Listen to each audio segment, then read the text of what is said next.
Saan mang sulok ng Pilipinas, sigurado may basketball court. Lokong-loko pa rin kasi ang marami sa atin.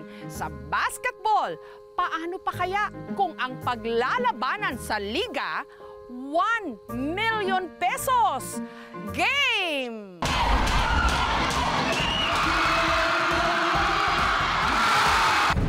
Magkano ang papremyo sa magkakampyon sa liga ng basketball sa inyo? 25,000? 50,000? 100,000? Sa paligang ito sa Rizal Occidental, Mindoro, ang naghihintay sa mananalong koponan, tumataginting na 1 million pesos! Wow! Hindi ko ma-explain kasi ang laking pera. Nakakaloka. Ang paligang ito, highlight ng 55th founding anniversary ng Bayan ng Rizal. Para makakuha po kami ng mga future athletes na pwedeng i-represent yung aming bayan.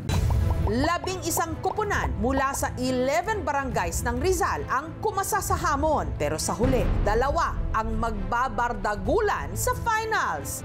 Ang Barangay Malawaan. Malaking bagay po yung premyo dahil mahirap lang po ang buhay.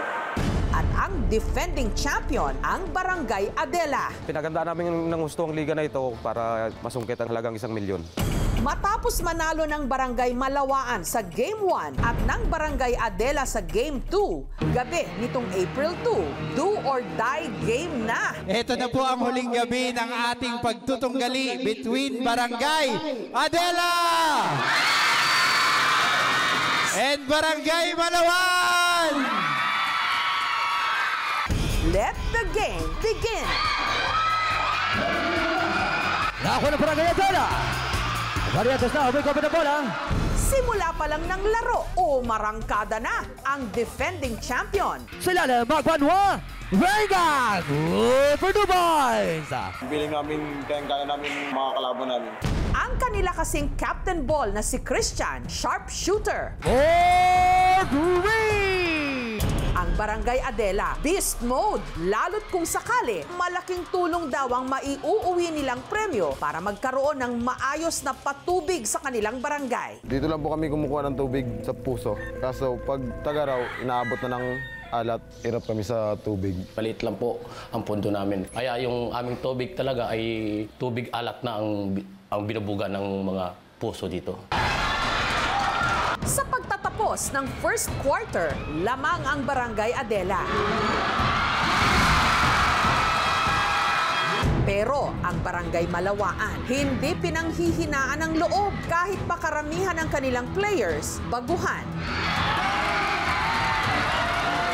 Bali, may 1 month po kaming preparation. After po ng 1 week drills, nag-start na po kami ng mga shooting, passing, mga dribbling. At nagliwanag daw ang kanilang mga mata nung nalamang 1 million pesos ang pinaglalabanan. Hiling kasi nilang mapailawan ang kalsada sa kanilang barangay. Pangalawa kami sa pinakamalaking area dito sa bayan ng Rizal. Maliit lang po ang pondo na aming barangay. Ito po yung madilim na kalsada. Marami pong dumadaan dito. Kadalasan po kasi dito ang ng aksidente. Ito raw ang naging motivation ng star player ng Barangay Malawaan na si Alvin. Bata pa lang, hilig na raw ni Alvin na mag-basketball. Naging baker po ng tatay ko. Siya po nang tuturo sa amin ng lumaro ng basketball. Elementary lang ang kanyang natapos para kumita. Madalas siyang sumasali sa mga paliga. Sa paglalaro, babayaran po ako ng per game 500 kung wala.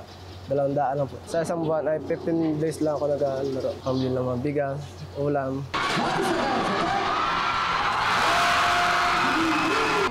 Sa huling quarter, mas uminit pa ang laro nang ang Barangay Malawaan tuluyan ng naungusan ang defending champion.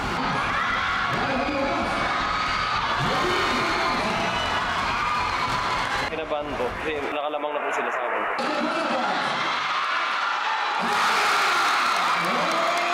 Pero never say die pa rin ang grupo ni Christian. Inilabas kay Variantes.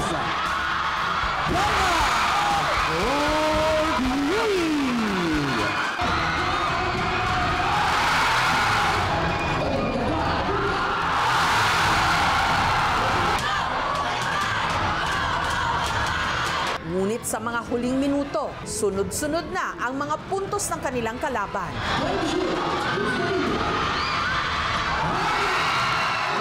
Makahabol pa kaya ang Team Adela?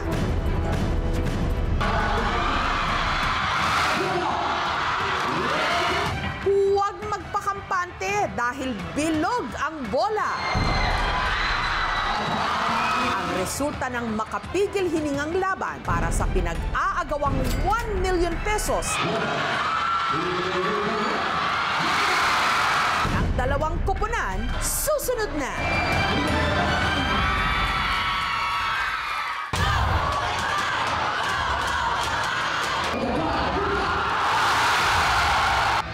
Paliga sa Rizal Occidental, Mindoro, talagang pangmalakasan. Ang premyo kasi sa magkakampyon, 1 million pesos. Pinakamag-uwi ng 1 milyon. Pero ang organizers may nilinaw. Gusto lang po namin i-clarify na yung 1 million po is 1 million worth ng project para po sa mananalong barangay. Ang premyo po ay galing sa LGU Fund. Sila po mag-identify ng project na gusto nilang gawin sa kanilang barangay. Matutuloy kaya ang mga patubig sa Barangay Adela? O mauuna ang mga iskinita ng Barangay Malawaan?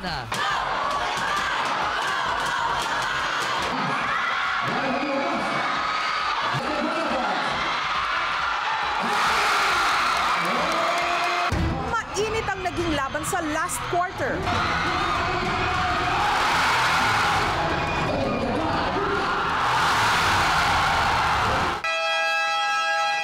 Sa huli, ang nagwagi. Congratulations! Barangay Malawaan! Sila ang mag-uwi ng 1 milyon! Sobrang saya po kasi nakuha namin yung 1 million para sa aming barangay. Para matupad naman po yung project ng SK namin. Maliban sa 1 million pesos para sa proyekto ng barangay, makatatanggap din ang koponan ng 30,000 pesos na cash prize. Si Alvin din ang itinanghal na MVP o Most Valuable Player. Proud ko sa aking pamilya na lagi sa suporta sa aming paglalaro. Proud talaga sa mga anak ko dahil magaling sila maglaro at saka nakapag-uwi sila ng 1 milyon. Proud po ako sa anak ko. Ang Barangay Adela, biguman na depensahan ng kanilang titulo, mag-uuwi pa rin naman daw ng kalahating milyong pisong pondo para sa mga proyekto ng kanilang barangay. Hindi po sa lahat ng laro, lagi tayong panalo. Kailangan rin nating tumanggap ng pagkatalo. Bawi na lang po ulit sa sunod na liga. Kami po lubos nagpapasalamat sa kanila. Binigyan nila ang dabis nila. 2 years ago po, nag-start na rin po kaming aksyonan tong water system ng Barangay Adela. Sa ngayon po ay pinapag-aralan namin kung ano ba ang pwedeng maging solusyon pa para matulungan pa lalo at matapos na yung problema sa water system dito sa Barangay Adela. Hindi naman masama ang pag-conduct ng mga palaro ng basketball. Pero then again, merong misplaced priority na nangyayari. Maaari itong maging source ng pag-aaway-away later on. Iisipin ng ibang barangay na dahil lamang meron silang mas malakas na koponan, ay silang nakakakuha ng mga ayuda ng gobyerno na dapat sana ay pangkalahatan. Isa po sa mga dahilan kaya po natin ginawa itong basketball league na ito, hindi po para paglabanan pa nila yung project. Para ma-hype lang yung bawat barangay na sumali. Top priority po ng leaders namin ang maibigay ang pangangailangan ng mga barangay. Kapuri-puri rin naman na ang mga basketball player ibinibigay ang lahat para manalo at magwagi pati ang kanilang barangay. Maipagagawa ang mga kailangan nilang proyekto. Pero sana ang mga pangunahing pangangailangan ng mga taga-barangay katulad ng malinis at ligtas na tubig na maiinom at ilaw sa mga kalsada mas bigyang prioridad ng mga namumuno para hindi na ito kailangan pang paglabanan. Thank you so much mga kapuso. Kung nagustuhan niyo po ang videong ito, subscribe na sa GMA Public Affairs YouTube channel. Don't forget to hit the bell button for our latest updates.